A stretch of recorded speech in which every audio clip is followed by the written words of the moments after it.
Ka. Bip, bip, bip, bip, bip. Bumibip, bip, bip, bip, bip, bip, bip, bip, bip, bip, bip na ba? Ang lahat. Martian. Enrico Pañero. Bip, bip, bip, bip, bip. Bip, bip, bip, bip, bip, bip, bip. Bip, bip, bip, bip, bip. Titilaok!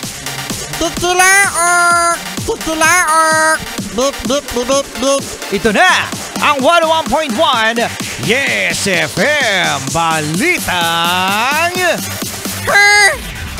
Kaya kayo ba mga Yes Friend ay nakaantabay pa rin sa agawan ng teritoryo ng Pilipinas at ng China?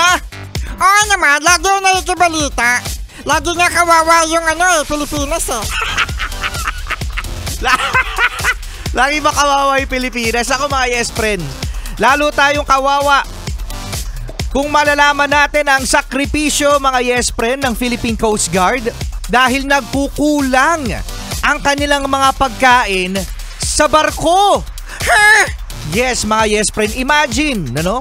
3 linggong kulang ang mga pagkain ng mga sundalo, mga Philippine Coast Guard, mga Yes Friend, na nagbabantay sa teritoryo.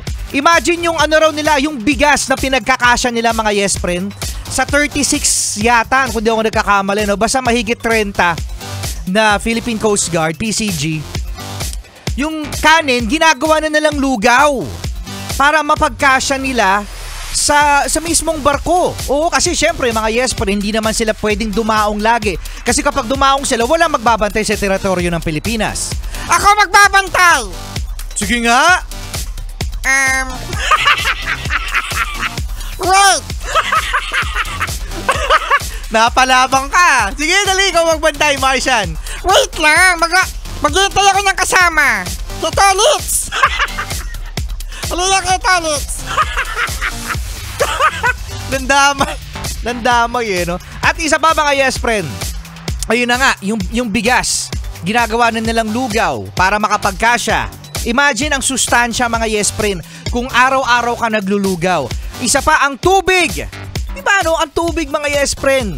Kumukuha na lang daw ang mga nagbabantay sa teritoryo natin ng tubig ulan, yun ang iniinom nila. At pati yung tubig na lumalabas sa aircon.